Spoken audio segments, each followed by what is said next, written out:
Good morning, everyone. Welcome to the first of a series of three financial webinars in the scope of the SAFE EU project.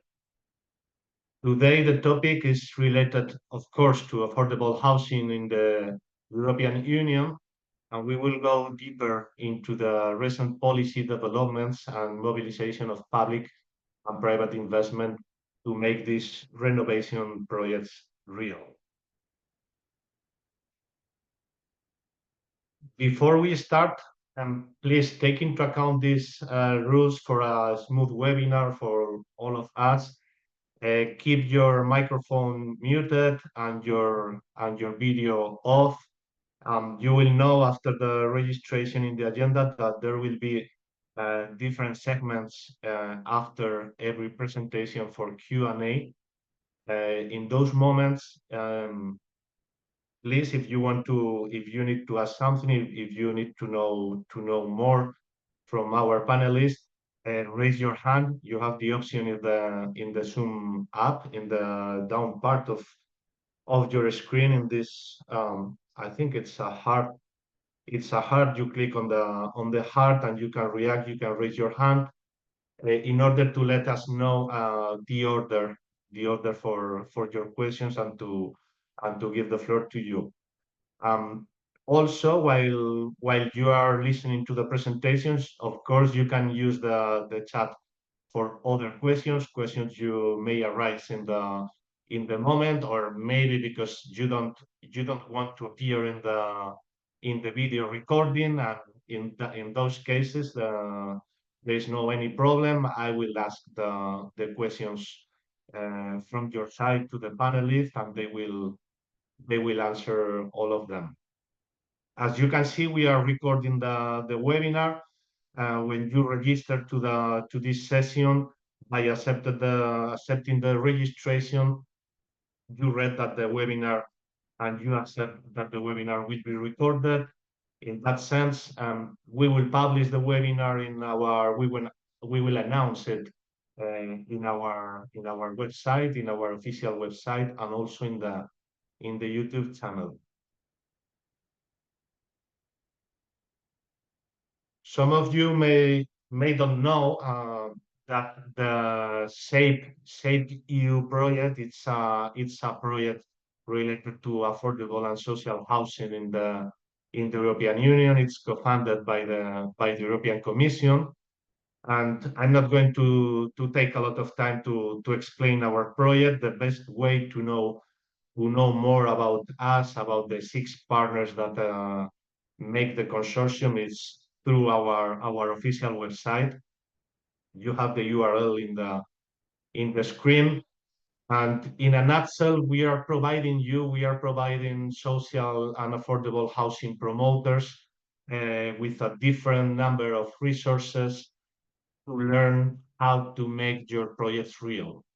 In this regard, we are creating guidelines, we are creating blueprints, and we made a community with different pioneers that you can try to enter in our community if you wish. And also, we are providing you with inspiring examples, with real cases, with successful cases of affordable housing renovations that um, you can use for inspiration, to learn, also maybe to contact with the project promoters, to have a direct interaction with them, etc. And on top of that, and on top of all these series of webinars, we are creating a learning program. We are creating a learning program that will be available in the coming weeks, where you will find different videos, different technical videos, and different financial videos in order to support you to make your project real. For example, related to this webinar, to this financial webinar, and also on top of that, we are creating a financial course where from the beginning you can start learning about key concepts on financial topics to make your project real, until the end of when you are developing your financial plan in order to make to make your project bankable. Today in the agenda, we have three very relevant and interesting topics that are kind of new. And I guess that this is the reason why we have too many people attending these webinars, because as you probably know, the European Commission is making a big effort to put again the social and affordable housing on the agenda. And in this regard, there are different developments that are very important to understand and to know about them. In September, there was an amendment of the cohesion policy. You know that the cohesion policy is related to the cohesion policy funds, and with other European programs. And in that amendment, among other topics, affordable and social housing is it's entering into the core of the cohesion policy. Now it's even more reflected than in the past in the specific objectives of the cohesion policy, and we will explain today what is happening with this new version of the cohesion policy. Also, we have the pleasure today to announce and to explain the new social climate fund. The new social climate fund is not only focused on affordable and social housing, but as you can imagine, social and affordable housing is a big part of the benefits this social climate fund can offer to you as housing promoters. And also, by the end of the webinar, there is another important activity the European Commission is carrying out in the previous years, and is related to a task force on housing. In this regard, our speaker will explain all the activities and all the tasks, all the developments you can carry out to finance and mobilize public and private investments. Our speakers are three. We have with us Johan Philippe. She is a policy officer at Housing Europe. Housing Europe is the project coordinator of the SAPU project. Thank you very much, Johan, for being here. And also special thanks to Tyne and to Edith, that they are working in the European Commission. Tyne is a program manager working directly with the Social Climate Fund. He will explain all the topics, all the developments of the Social Climate Fund. And Edith Lakatosh, that she's a policy officer at the European Commission as well, and she's working in this housing task force I explained before.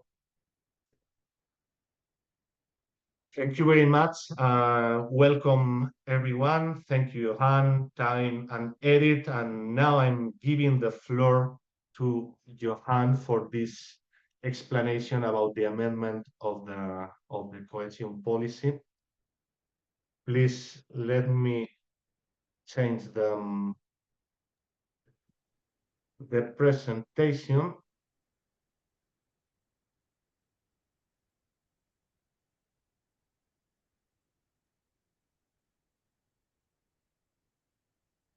Okay, Johan, go ahead when you want. Thank you. I can't actually see my slides. But you're seeing the slides of. I'm seeing the GNE finance slide. Okay, so let me. Okay, because I'm seeing the. But maybe I can take the opportunity to thank you No. all for joining. It's really great to see that many people joining to this session. So, as mentioned by Alvaro, my name is Joan Philippe, and I work at Housing Europe as policy officer. So, the European Federation of Public, Cooperative, and Social Housing Providers. And today, I will do a presentation on the recent amendment of the cohesion policy regulations under the current programming period, so 2021-2027, and see what these changes mean for affordable and social housing. Yeah, so maybe we can go to the next slide, please. So just to give you a bit of context, so the European Commission in April of this year took advantage of the midterm review of cohesion policy to propose a set of amendments that were formally adopted on the 18th of September and that entered into force 2 days later, so on the 20th of September, under the regulation 2025-1914. And these amendments concern the ERDF and Cohesion Fund regulation, as well as the regulation on the Just Transition Funds. And out of this midterm review of cohesion policy, there are two key main developments. So as mentioned, the regulatory amendments of cohesion policy regulations to make more flexible the reallocation of cohesion policy funds to EU priority policy objectives such as affordable housing, and as well a release of a staff working document outlining models for combining financial instruments and grants, and these to help leverage cohesion policy funding, notably in housing, but also in other sectors.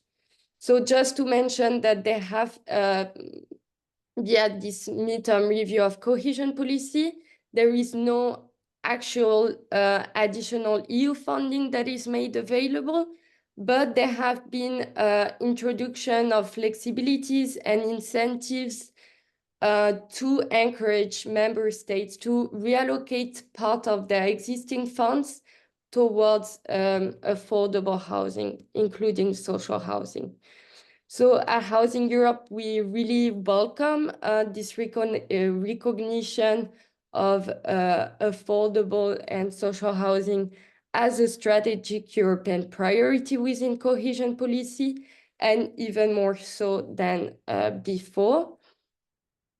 Can we go to the next slide, please?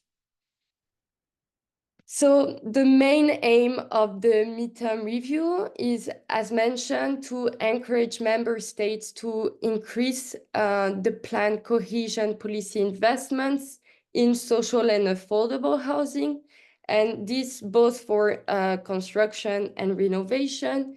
And again, under the current programming period, so 2021-2027, this doesn't concern the next multi-annual financial framework.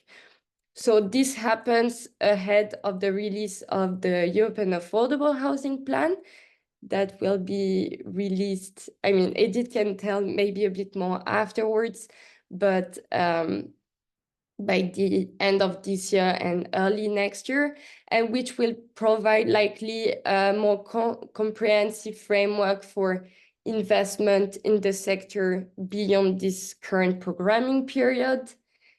And so to benefit from this actual opportunity, member states will have until the end of the year, so the 31st December 2025, to amend their operational programs. So it means that the next months will be crucial for dialogue between housing stakeholders and managing authorities and ministries. Can we go to the next one, please? So regarding the specific amendments of this regulation, so ERDF, Cohesion Fund and Just Transition regulations. So we have the introduction of 3 new specific objectives under the ERDF and Cohesion Fund, as well as a new activity under the Just Transition Fund. So you have them mentioned there, but basically under policy objective 2, you have a new specific objective on promoting access to affordable and sustainable housing. The same under policy objective 4. And under policy objective 5, you have as well a new specific objective for fostering integrated territorial development through access to affordable and sustainable housing in all type of territories. And under the Just Transition Fund, there is a new activity added under the Article 8.2, promoting access to affordable and sustainable housing. And so these additions mean that housing investment can now fit under 3 policy objectives. So as mentioned, policy objective 2, 4, and 5 on green transition, social inclusion, and territorial development.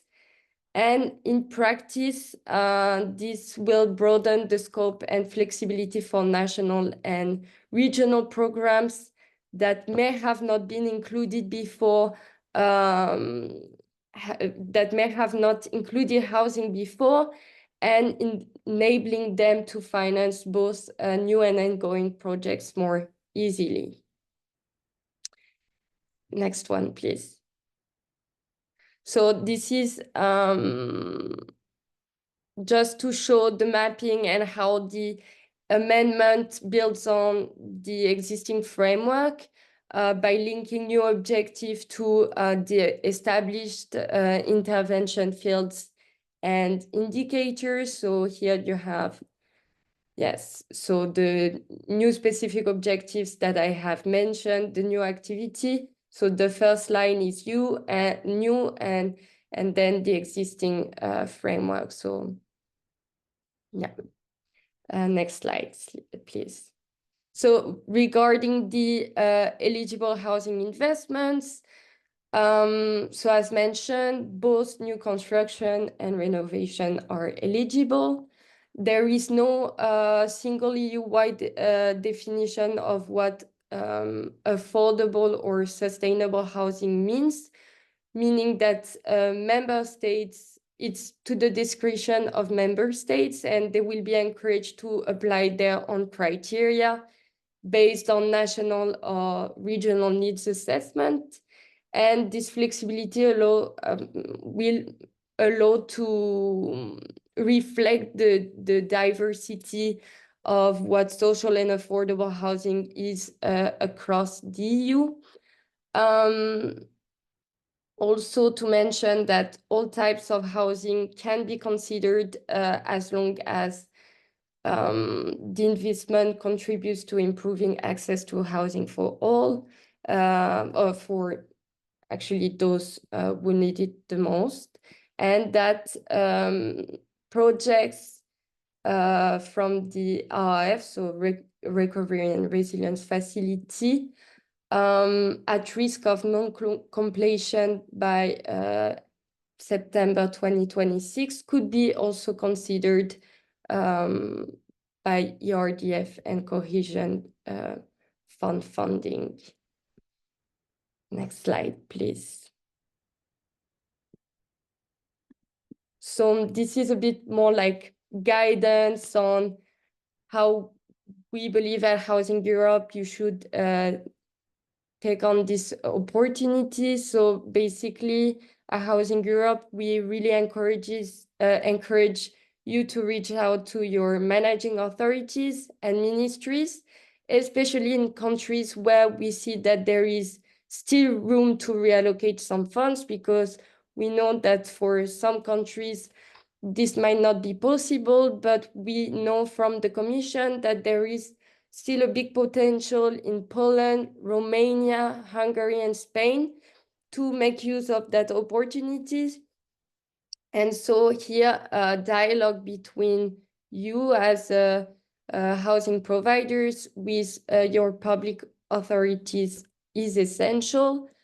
Also to keep in mind that other sectors like competitiveness, defense, water resilience, and energy, they also may benefit from this reallocation of funding under this programming period.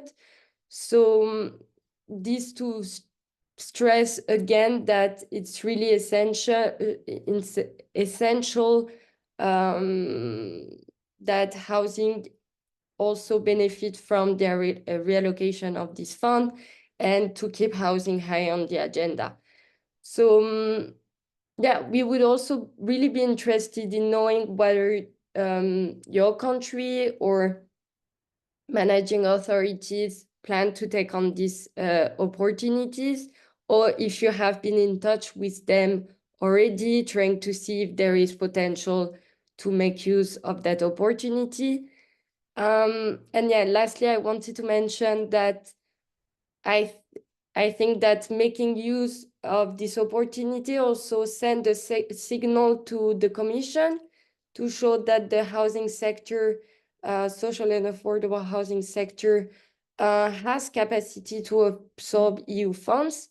I mean, it has been shown in the past, obviously, but even when there is a limited window frame, and also because this will be crucial during the next negotiation of the multi-annual financial framework. So of course, again, we know that in some countries, the money has been already allocated and that there might not be as much flexibility to use this opportunity. But for those where there is, really encourage you to reach out to your public authorities. And yes, and I'm looking forward to have some questions, or again, as mentioned, if you have experiences or knowledge of how these opportunities are used on the ground, very happy to hear about that as well. Thank you. Thanks a Thank you lot. very much, Joan. Before we start with your presentation, we are going to open like 5 minutes for Q&A for Johan's presentation, and also in the end of the webinar if there are pending questions. Sure. So thank you. For the time being, there is only one question in the chat. I can check the answer to this question in my documents because I haven't memorized it, but maybe you Tain or Edith know the answer. Juan de Bruin, it's asking or saying the Invest EU offers finance from the EIBG. Question. The financial part contains both loans and grants. Where does the grants part come from? From the regional available ERDF funds or directly from the European Commission? I think the answer is that not from ERDF, either from directly from the European Commission, but maybe you know the proper answer to that question. Yeah, so for InvestEU is a financial instrument, so there is no grant component. InvestEU is basically a guarantee from the European Commission that is given next to the loan that the company is taking. So basically, this guarantee is de-risking the operation. So InvestEU is usually very good instrument for riskier investments and has been used a lot in Eastern and Southern Europe. I think Poland and Spain has a lot of experience. Housing Europe members, I think, got some loans thanks to the InvestEU. But there is another facility that is called the Public Sector Loan Facility that is also implemented by the EIB, and indeed there is a 25% grant component that is coming from DG Regio. I think it's actually ERDF, but the public sector loan facility is actually at the end of its implementation. So let's see if it will continue, but you can still apply. It's also at the EIB. Thank you, Edith. We have another question. Of course, you can raise your hand if you want to ask with your voice and your camera. But we have another question in the chat. Can the remaining time from the period 2021-2027 be considered as sufficient for launching new housing projects under the ERDF at this stage? And how long do authorities have to complete the projects? Yeah, but I mean, realistically, if you want to put forward a new project, it will have to be a pipeline project, so that you can go forward, I mean, swiftly. Because obviously, if you need to amend the operational programs by the end of this year, if you go for a completely new project, that might be unrealistic. And I mean, how long do authorities, I haven't put all the details, but in most of the cases, it's until the end of the, until the end of the programming period.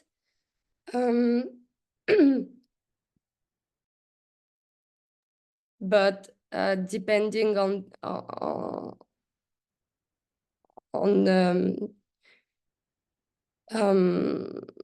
because there are some specificities where there are some extensions a bit beyond, but in most cases it's until the end of the programming period. And also, Johanna, I guess that it's also depending of the country, the managing authority. Not in all the countries they are working in the same way, and the timing for getting the grants, etc., or the support is different, no? Yeah, there are different flexibilities according to the amount that has been reallocated. So if it's more than 10% or not, you have more flexibilities and more time. And as well, depending on the country yeah. But I'm happy if you have specific questions, I can give my detail and I can give more precision because it's really a case by case. Thank you. Just no more questions now, but I recommend all publications that are being written in the chat by Cynthia, by Edith, etc. They are very interesting, and also this instrument coming from the public sector loan facility. So I personally recommend all of them. If there are no more questions for the first presentation, I think we can go ahead with your presentation time. Great, You thank can you. start sharing your screen. Perfect. Yeah, we see it. Thank you very much, Stijn. Go ahead. Great, thank you, and good morning, everyone. Great to see such a strong turnout today. Many thanks, Alvaro and the team, and for the invitation to present the Social Climate Fund. Great to co-present together with two former Housing Europe colleagues, Sean and Edith. My name is Stijn Kroon. I'm a program manager at the European Commission in DG Employment, Social Affairs and Inclusion. where we're managing the fund and work hand in hand with DG Klima and indeed many other Commission services from ENER, MOVE to Reform and Regio, as this fund touches on many different fields: climate, energy, housing, social policy, all at once. Let me take you quickly through what I'll cover. I'll start with some context, how the Social Climate Fund fits within the European Green Deal and carbon pricing context. Then I'll explain what the fund is, how it works, who it supports. And finally, we'll zoom in on the part that matters most to this audience: building renovation and affordable energy efficient housing. Before ending with the best practice example. So we'll start with the context, which is, of course, the European Green Deal, not just about cutting emissions, but also about transforming how we as a continent produce, consume, and live while keeping everyone on board. And the European climate law makes this binding: climate neutrality by 2050, at least 55% emissions reduction by 2030 compared to 1990, and a proposed 90% cut in reduction in emissions by 2040, which is actually discussed today in Brussels in the European Council. So stay tuned for that. And every sector must contribute: energy, transport, industry, and also the building sector. And the main policy lever that ensures we meet these targets cost effectively is then carbon pricing. So since 2005, we've had ETS1, the EU emissions trading system, and that covers power plants and heavy industry, basically. Caps emissions and creates a carbon price that rewards cleaner production. But so far, it has not yet covered buildings and road transport, while these are sectors where emissions have remained rather stagnant and at a rather high level. And that's why the EU member states have agreed to create ETS2, extending carbon pricing to specifically these areas, because they acknowledge that the current policies alone simply won't get us to the 2030 target. A carbon price provides a clear signal to reduce emissions, that creates a level playing field between electricity and fossil fuel producers, suppliers, and importantly, it generates revenues that we can reinvest to support people and regions most affected by this transition. And that is different from other approaches, other climate policies, purely focused on industry standards, for instance, because these would not generate the same revenues. Now, as mentioned, ETS2 will be the new cap and trade system for fuels used in buildings, road transport, and small industry, micro enterprises, as we call them. Starts in 2027 without free allowances, works in an upstream way. So it's not like every citizen needs to buy these allowances, but energy suppliers will need to buy allowances when fuels enter the market. And member states must use 100% of these revenues for climate measures. And to make the carbon pricing fair, also because everyone needs a basic level of energy services, of course, to participate in everyday life.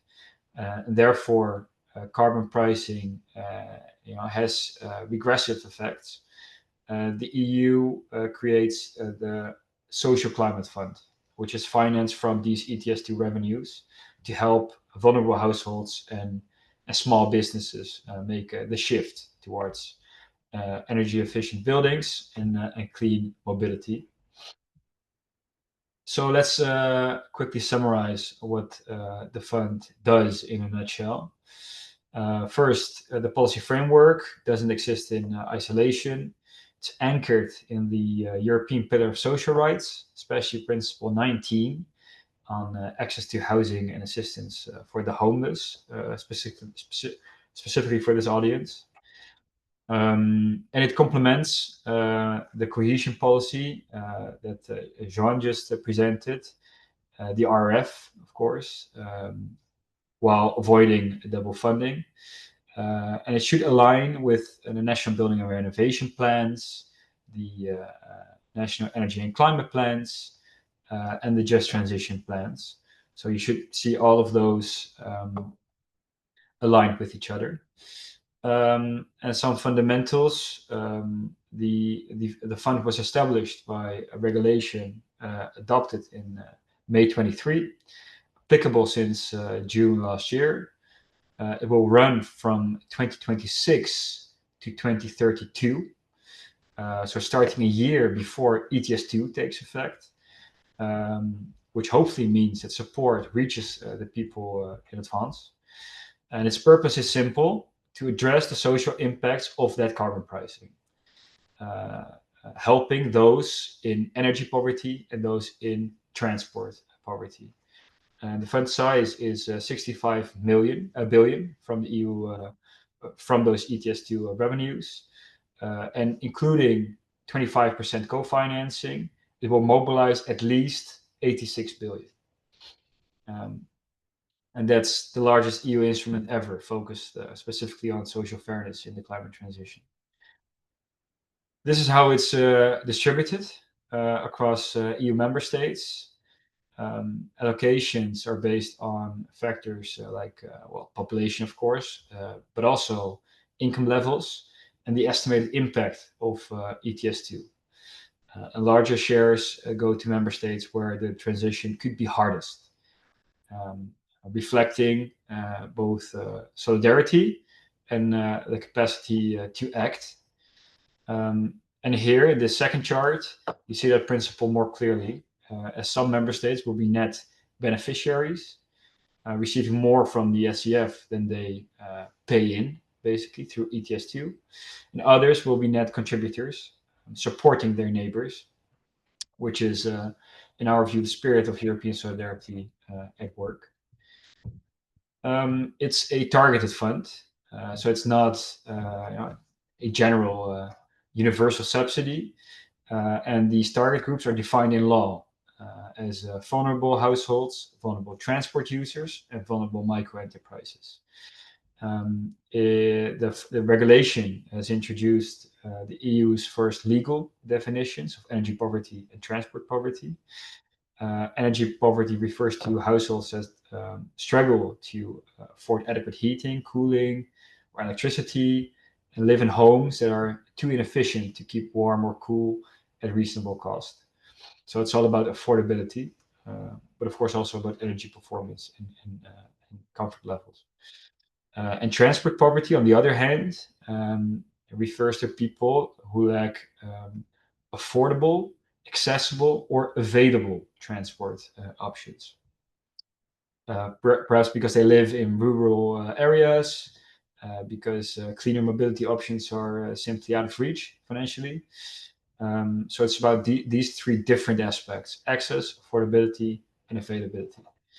And every measure financed by the fund must principally benefit these groups. So how does this work? Member states are now drafting their social climate plans after a broad stakeholder consultation with regional authorities, social partners, civil society. And this is very important to us, as it also needs to be justified in the plans, how these different stakeholders have been listened to. These plans set out the measures, investments in different milestones and targets.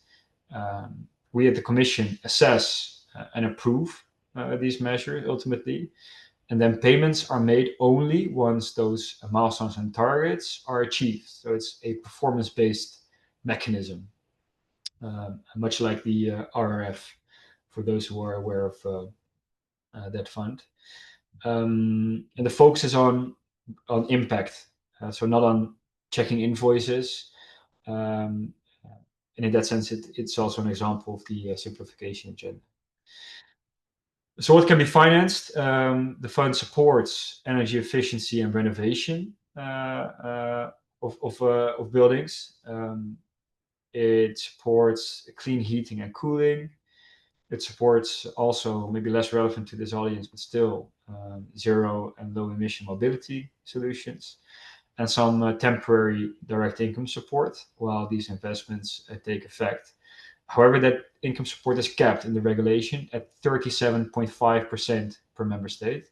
So the bulk will go into structural measures, as these yield the only long-term solution to energy and transport poverty. The implementation is a shared effort. So member states have the lead in the design, the consultation, the implementation, the monitoring. They can request payments twice a year linked to these mentioned milestones and targets. All measures must be completed by July 2032. And the Commission provides guidance, technical support, it assesses these plans, approves payments based on proven impact, and monitors overall progress through the expert group. So it's a genuine partnership between member states and the Commission, with some accountability measures built in. Now, this brings us to the most relevant part, building renovation and affordable energy efficient housing. Some key provisions from the regulation. Under Article 8 of the regulation, the fund can support renovation of homes and social housing specifically, improve access to affordable energy efficient dwellings, so also construction, decarbonize heating, cooling, cooking through also renewables, energy storage, energy communities, but also provide advice and information to households. As we learned, this is also one of the major obstacles to the transition. And building renovation legally here in Article 2 means any energy related renovation that improves a building's energy performance. So in practice, this could be refer to zero or low interest loans, on-bill financing, so-called pay-as-you-save models, guarantee schemes to de-risk private lending, credit lines, revolving funds, blended finance instruments, combining SCF resources with, for instance, EIB funds or private capital, risk-sharing mechanisms covering defaults, and I could go out for a while. Well, as I already mentioned, the deadline for the formal deadline for these social climate plans was the 30th of June this year, so in the past, basically. But because this is of course a tricky process, a lot of member states are still working on their plans. Some were of course concerned about ETS2. Some are still, even after the reforms that have been announced. But we see across the board a lot of enthusiasm, and member states are really progressing on the development of their social climate plans. There's 2 countries, Sweden and Latvia, that have already formally submitted, but there's many more that are working on drafts of social climate plans. And very positively, almost, well, all drafts received, member states have suggested measures related to energy efficiency in some way, or energy awareness in that context. Almost all, except for Sweden, have also suggested renovation measures. And some 9 member states have already suggested measures related to the construction of new social housing, new affordable housing. So as this ETS2 will reach households more directly, we see that a lot of member states are focusing on buildings in different ways. I can't provide insight into specific member states, I'm afraid. Probably more questions will arise as these are ongoing negotiations, but this is an overall picture of what is happening. And then, let me close with one best practice example from the Netherlands. As this is a scheme I know rather well, keeping me off the streets at the moment. In the Dutch Social Climate Plan, they want to propose a VVE-lening, which is translated into a homeowner association member loan for multi-apartment buildings. It's a rather inclusive loan run by the National Heating Fund, the Warmtefonds. It helps low-income owner-occupants in multi-apartment buildings to join the collective renovations by their homeowner association. So to basically ride the wave of this, economies of scale, as we want to stimulate collective renovations.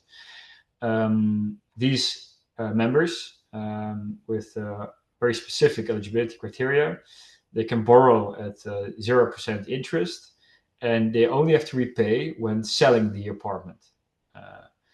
The heating fund can even cancel the debt or part of the debt after 20 years if sale proceeds are too low, or if a sale hasn't materialized in the meantime. And support is completely discreet, so your neighbors wouldn't know that you benefit from the scheme, which is something we cherish. It also has a very strong leverage effect, as it basically pushes these huge kind of collective renovations, and it helps to renovate buildings that might otherwise never have, or not soon would have been renovated. So in that sense, it's in our view a great illustration of how financial engineering and social fairness can go hand in hand. And it also reminds us what's so beautiful about the EU. We can learn from each other and scale up good ideas. And on that note, the director of the National Heating Fund has also kindly offered to share insights and lessons with other member states. So please don't hesitate to reach out to me or directly if you'd like to connect. I'll stop there. I hope this gave you a good sense of how the Social Climate Fund works, how it can support affordable energy efficient housing. And I'm very happy to take on questions now or later on. Back to you, Alvaro. Thank you. Thank you very much, Stein. Very interesting and very, very necessary. This fund. Before going ahead with the questions in the chat, that there are seven questions for the time being. I have a couple of questions for you. Let me formulate all the questions in a row, but I have to process the way I'm going to formulate the questions. Okay, you said that with the Social Climate Fund, we are about avoiding the double funding with the Cohesion Policy funds, with the Recovery and Resilience Facility. In which regard is avoiding this double funding? It's if, for example, me as a project promoter wants to or I apply to an operational program in the Cohesion Policy funds, I get a grant or I get a loan. It's according to the regulation with the Social Climate Fund. It means that I cannot have access to the Social Climate Fund. Same question with the Recovery Resilience Facility under national plans. like it's completely avoiding this double funding, or if, for example, I get a loan from an operational program, maybe then I can apply for a grant in the social climate fund. That's the kind of my first question. Mhm. And linking to the first question, if, for example, me as a project promoter, uh, what's the recommendation? Now I need a grant as a project promoter, and I have these three options: the recovery and resilience facility, in some months the social climate fund, and also on top of that, cohesion policy funds. What I'm a social promoter for vulnerable households. What would be the recommendation? Like, go ahead for the biggest grant, or try to go for the grant that it's more aligned with your project. What would be your recommendation in that case? Thank you. Yeah, thanks a lot, Alvaro, for these two first questions. On your first, that basically refers to the additionality principle, which is set out quite clearly in the regulation, Article 13, if I'm not mistaken. And it prescribes that there are three ways in which member states can prove additionality of the measures proposed. So one, it's a completely new measure or investment. Then additionality is obviously quite straightforward. Secondly, it could also scale up existing measures or investments. So, coming back to your question, if, for instance, a certain measure already exists and is financed through the RRF, for instance, then a member state could decide to add to widen the eligibility so that more beneficiaries are targeted, that a higher subsidy is given, for instance. And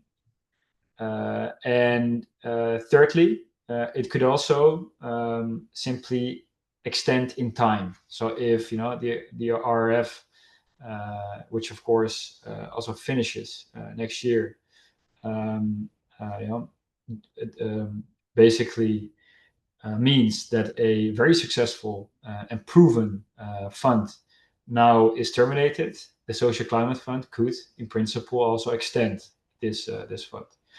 So I hope that answers your first question. And on the second question, so what as different housing actors are trying to explore the EU funding field, what should make them decide on whether to go for different cohesion funds or the social climate fund, for instance. And you also said, would it be the biggest grant or let's say the best fit fund? And of course, we always encourage the latter approach, so the best fit fund. Because the social climate fund, as I described, has a very specific target group that is vulnerable households, and therefore member states also need to prove why these are vulnerable households, especially in the context of ETS2. So it's not enough to simply show that this person has a low income, or at least there needs to be some proof that there's also an ETS2 impact. So the ETS2 impacted fuels are used by these households. We're a bit more lenient when it comes to renovation. So if a member state can prove that households are in energy poverty while not using ETS2 fuels, we're a bit more flexible because we want to fight energy poverty, of course. But it has very specific objectives, this fund. So do pay attention to that when exploring the finance field. Thanks. Thank you very much. Crystal clear. So go ahead with the question in the chat. Link to events? No. No. I think it's first question for this presentation. Okay. From Doris and Donny, are these sources of finance available for non-member states? For example, Albania. What sources can Albania use? So the Social Climate Fund, I'm afraid, is not cannot be used for non-EU member states or candidate member states. And I showed the distribution in the slides. That is also set in stone in the law, and that is the allocation to member states.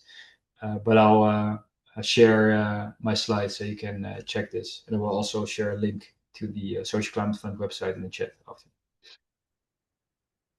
Thank you. And I guess I'm not very sure, but all this cohesion and recovery resilience facility are not included in Albania, right? In their scope. I I would have to check it. And it can be used for external countries as well. If you're referring to EIB products, they can be used for other countries. I mean, EIB is investing worldwide, so I just responded in the chat that they can look into this. Good. Thank you, Edith. I'm not very sure if you already answered to this question during your presentation time. From Cornelia Parch, which delegated act covers the ETS2? So it's the directive. I forgot the number, but the directive from 2023, and that amends a directive from 2003, which was the first ETS directive. But the directive is from 2023 that established ETS2 itself. You can quite. I'll share it in the chat. Thank you. From Eva Schwarz, will the Commission share the 18 draft SCPs they are currently reviewing? A lot of member states have not shared their drafts with the public yet, which makes it difficult to fulfill the mandatory public consultations. Right. So I think a colleague from Klima also already answered in the chat. We as the Commission can't share drafts. These are, of course, quite delicate. However, under Article 5 of the regulation, member states are obliged to conduct such a public consultation. And these consultations obviously include, should include the draft plan in its entirety. The regulation prescribes. So therefore, it's not like these 80 member states are in the same level of advancement of their plans, but they should present drafts with the wider public. They need to, according to the law. So this will happen in the future. Thank you. I think also this question is directed to you, Diane. Has the Netherlands already reacted since our national cabinet stepped down and we only had now elections a week ago? Right. Yeah, without becoming too technical, but the Dutch politics has a process after a coalition government collapses, and then Parliament comes together and votes whether certain measures, certain policies are controversial or not. if they are deemed controversial, they can't go ahead with the caretaker government. But the parliament said it was not controversial, the social climate fund measures. Therefore, current caretaker government can go ahead with submitting the social climate plan formally. And we expect them to do so as soon as possible, hopefully within the coming weeks or months. Thank you again. I have a question that I will extend it with my own question as well. Sylvia is asking if there will be a specific support for elderly people in energy poverty, not able to cover housing renovation costs. And also, I'm extending that question that asking you if the Social Climate Fund is planning kind of support for vulnerable people that are not the homeowners of the flat, of the building, etc. How the Social Climate Fund it's planning to support non-homeowners, vulnerable people as well. Yeah, many thanks for the question. It's a very important one. On the first, on elderly people, I can't pinpoint any specific measures as these negotiations are ongoing, of course, but elderly people are in many different member states a specific target group, as research also shows that elderly people, due to physiological conditions, sometimes also in some member states, their income situation, are a specifically vulnerable group. It's of course not always the case that eligibility needs to be adjusted to this target group. That you can only apply for funding if you're 65 plus, for instance. But we definitely also urge member states with targeted, let's say, means-tested subsidies, that they make sure elderly people are reached adequately. And if you advertise only online, for instance, this will obviously be more difficult. So this is definitely one of our attention points. And to your second question, Alvaro, the tenure issue, so only owner occupants or tenants, definitely not only owner occupants, especially again because the research shows that tenants are in most member states the most vulnerable group, and that's where energy poverty is clustered.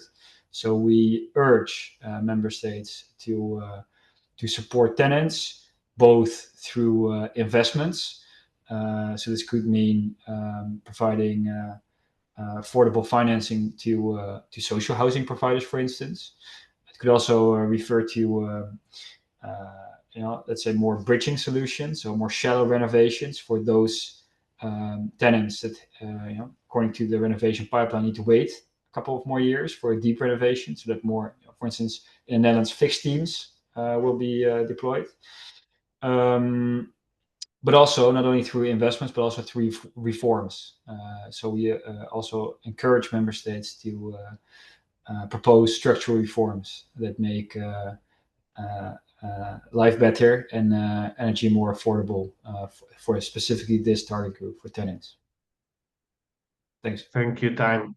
There are a couple of questions more, but I'm thinking that we are running out of time, and also I believe like half of the questions were answered during your explanations, Time.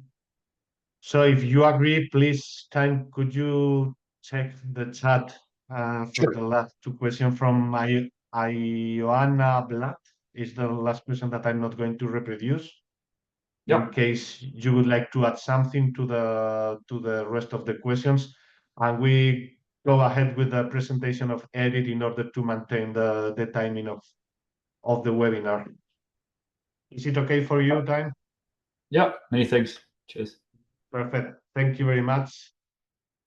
Let me start sharing my screen again. It's wait a second.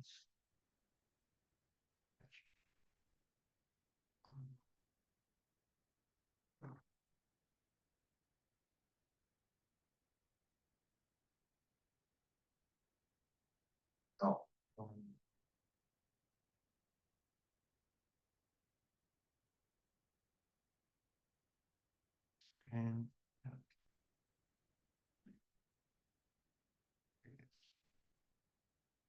this one. Okay.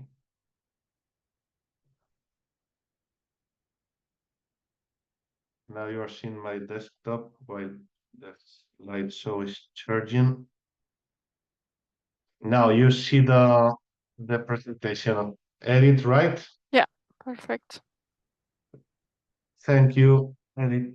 And Yeah, I, we can already go to the next slide. Thanks a lot. Yeah. Thanks for this Please go ahead. important initiative, Alvaro and the team. It's super important to keep in touch with the stakeholders because in the commission we cannot just do decision making without actually knowing what's happening on local level. So this webinar, I think of it as a consultation as well. So feel free to raise any question or concern. I will also talk about the results of the public consultation later, but thanks very much for those who contributed. We got 13,000 feedback input, so thanks for that. So I will just talk a little bit about the European investment platform that we would like to set up in the next years. So it's an ongoing work. We already reached out to the EIB, national and regional promotional banks, international financial institutions such as the CEB. So basically the idea is to provide a single platform to support investment in social and affordable housing, and could actually complement a bit what the EIB is already doing, but is too big scale for a lot of local projects. So we would like to complement indeed the efforts of the EIB in other funding instruments.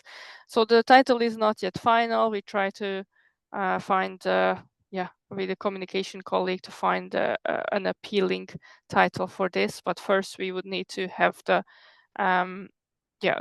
final agreement with the different banks, because we cannot do it alone. So we need to have national and regional promotional banks on board. So on the next slide, there are some other other ideas we have in mind. We would like to also set up national hubs. So it means that we encourage the member state to prepare this structure to bring together the different entities working for housing investment, such as public authorities, investors, housing providers, of course. And the idea is to not to duplicate work, to already start discussing with the Energy Efficiency Financing Coalition, because they had already discussed about renovation, though not so much on social housing. So their focus was mostly on affordable housing. So we need to make sure also that we feel also this gap, and social housing is discussed as well, and targeted in the national hubs, not only the pan-European one. On the next slide, please. So yes, the activities of the national hubs that we are suggesting, of course, it's up to the member states. We would like to see project pipelines, mapping a little bit the needs, available resources, supporting policy learning. So this would actually complement also our work. So what we imagine also to have a centralized map where we map all the EU resources. I know that's also in the AHI project you developed such a briefings or handbooks. So our idea is to put everything online, to digitalize a bit, to share knowledge, so it's actually available across the board. To the next slide, please. So we organized several meetings already for the central level of the decision making. So the member states are invited to provide feedback on what are the needs for technical assistance, what they need to learn about, how they can further develop their policy, their reforms, how we can help them, and what are the ways that the Pan-European Investment Platform should do. So it's basically really open.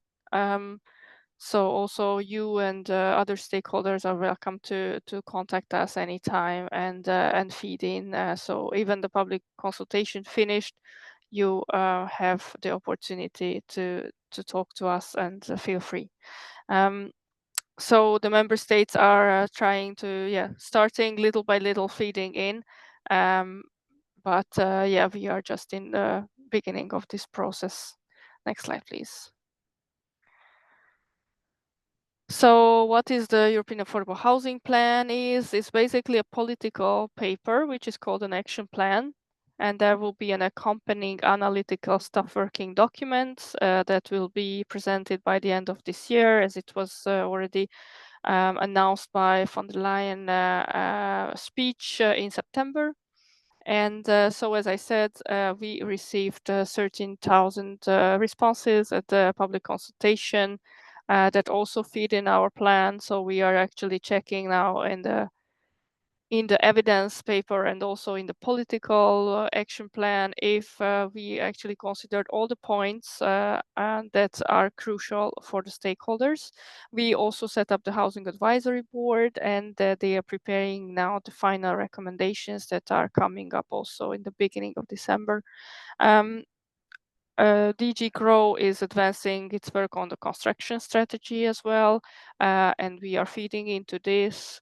And on the short-term rentals, we are also checking out the several options. Of course, President announced the legal initiative, what we need to check what's possible. And of course, just to flag that we are coordinators on housing issues. We will not be the one who will legislate. We will just try to link the dots and see what's feasible, and also we need to respect the subsidiarity principle.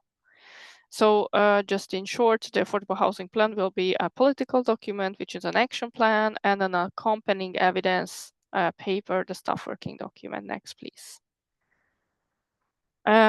We also revising the state aid. I want to say not we, but DG Comp, and it's also another DG, and we are feeding in this work as well. So they had a public consultation as well, and basically we are expecting that they come up with the final text by the end of 2025, and basically the adoption should happen next year. So as Joan's presentation was focusing on cohesion policy, I just wanted to mention that they can be reprogrammed, and also they can already think about mixed housing projects in the view of the upcoming state aid revision. We also planned a housing summit. It's also announced by the president in the second half of 2026 that will bring together all the stakeholders working in social and affordable housing. In the next slide, please.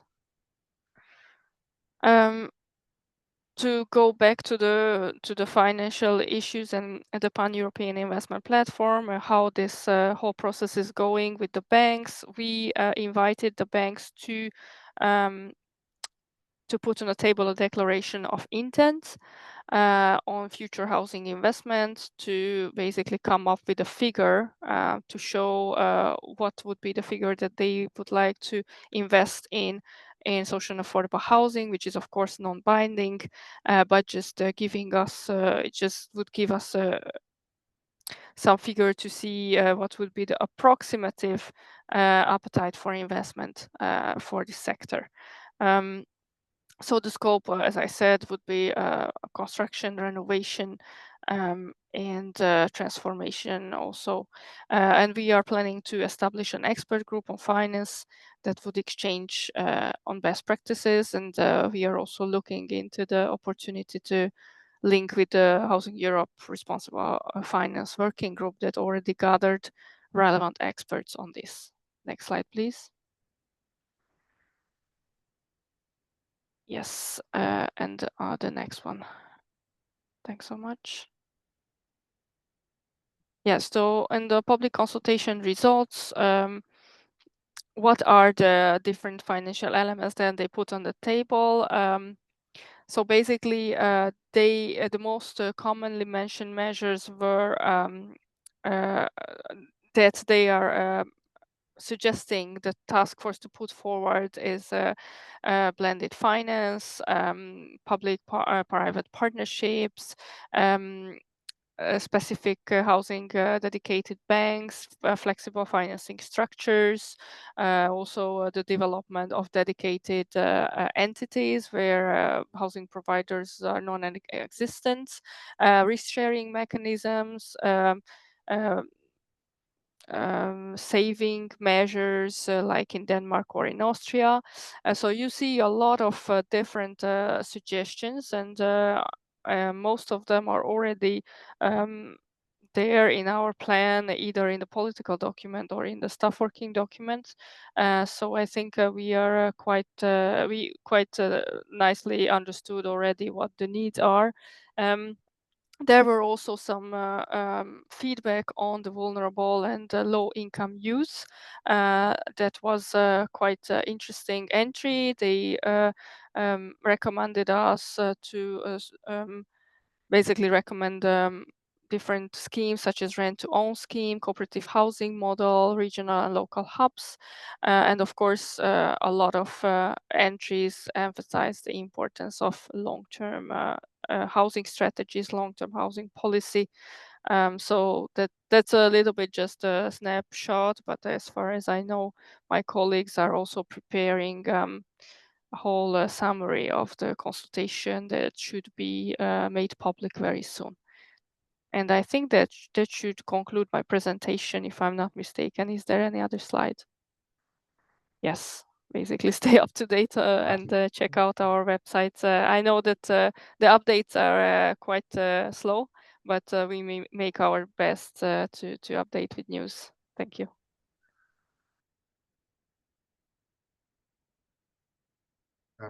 Thank you very much, Edith. I stopped sharing this automatically my screen. Okay, thank you very much, Edith. Very interesting, all the effort, all the activities you are carrying out from the European Commission. Also, listening promoters, taking into account their feedback. Let's go ahead with some questions from the. No, I continue sharing from the chat. Where was the first question to your dear Edith? Okay. I would like to ask when the national hub will be set in Slovakia. As you mentioned before, in Bratislava, we are not able to meet the EIB requirements within the investment into social and affordable housing. Thank you. Yeah, so these national hubs are really up to the member states. So it should be the central level that sets it up. So if you are a provider or a stakeholder, it's also time now to push a bit your central level to do this. We will do our best to encourage the member states. There will be also the pan-European platform, of course, but we also are aware that there are some countries where some capacity should be built before they can use some of the EU funding. The EIB is like that, and yeah, I'm aware of this project in Bratislava, and so we are proposing to upscale some DG reform instruments, so especially the technical support instruments that is available to build capacity. So I think there is still a long way to go, unfortunately, in Slovakia, but we will do our best to encourage the member states and to be there at events and assist the country. And feel free also to reach us out if you are from a municipality, from a stakeholder, and if you need help, we can organize meetings, workshops. We are very much there to assist you. Thank you. From Theo Baez, where can we learn more about the current thinking on upcoming state aid regulations? Yeah, so it's basically it's a DG Comp who's leading the drafting. We are only feeding in, and our main concern was to make sure that there is enough conditionalities so that speculation will not happen. So we don't open the floor to for-profit providers. So I think in the draft that you saw in the public consultation has strong conditionalities. I think that only limited profit providers would be able and keen to come in this market. It would not be so much interesting for only for-profit providers. So what we did, we tried to put the conditionalities there. Let's hope that DG Competition will keep these conditionalities, and if not, we are going to advocate for more conditionalities. So the idea was to encourage mixed developments.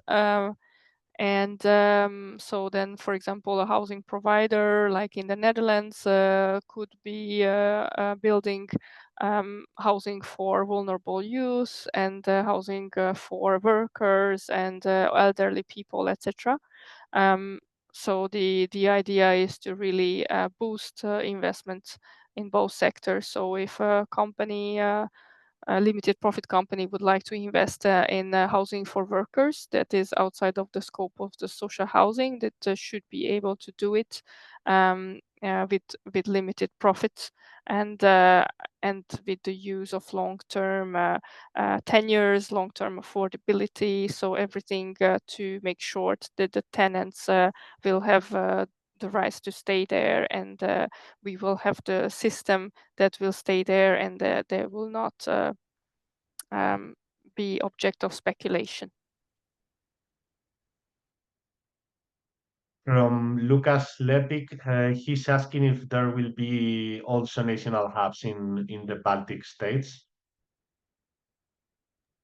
As I said, it's up to the central level to decide. So unfortunately, I cannot respond to this. Okay. Thank you. And very last question from Karl Kramer. He's from a small bottom-up organization promoting the first community land trust in Italy. It seems they often have the problem that their housing project is too small for European guarantees or similar support and too and too big for local funding, and also that it is difficult to get funds for what we actually need them for, that is renovation works. Any suggestion? Yeah, so basically, Housing Europe is organizing every year pitching with bankers. So I just encourage you, Carl, to subscribe to this. It might be a bit too late for this year because they do it in 2 weeks. So basically, what they do is they link together the smaller and bigger banks with local housing associations, cooperatives, CLTs, etc. And they are filling the gap between the local and the bigger scale. So for your project, I would think that the Council of Europe Development Bank would be interesting. Of course, as you say, it's too small for EIB loan. We are aware of this, and other than this, on the European Commission level, our Pan-European Investment Platform tries to tackle this. So also these small-scale projects can get support. But unfortunately, it's not right away. So I I would recommend you to get in touch with Housing Europe, who are experts in these kind of questions. Thanks. Yeah, I think. And Edin, yeah, no, Yes, just to go ahead. confirm that unfortunately the pitching sessions of this year are fully booked, but yeah, again, you can reach out and we can make sure that you could participate to the second one or the next one, or see how we could support you.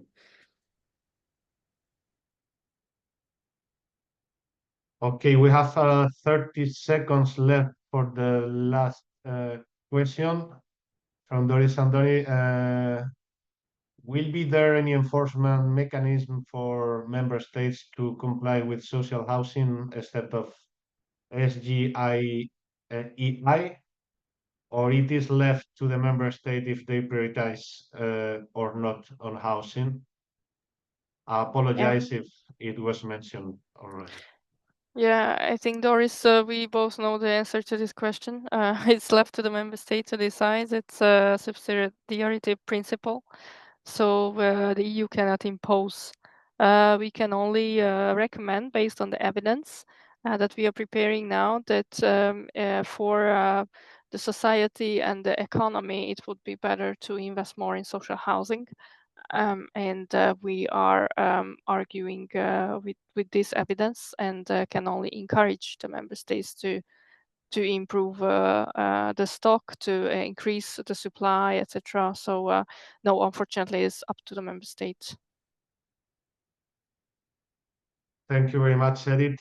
So we'll reach the end of the webinar. You got the email addresses from the speakers at the end of the presentation, or their websites. Also from my side, you received an email this morning with my email address. If you need to ask more questions, we will happily answer all of them.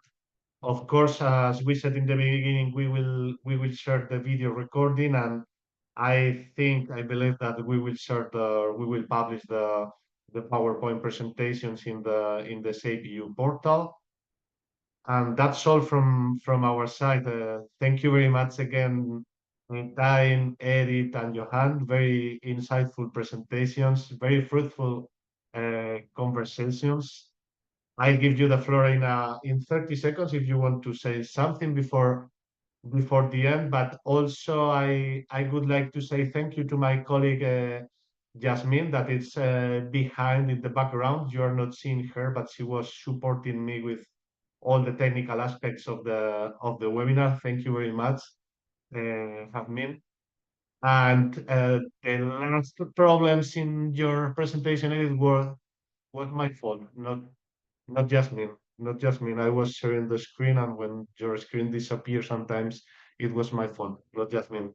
So thank you very much. Have a good afternoon, everyone. I hope to see you in the next webinar.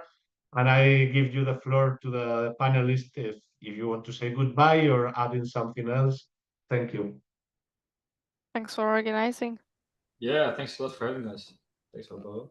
Thanks to the audience.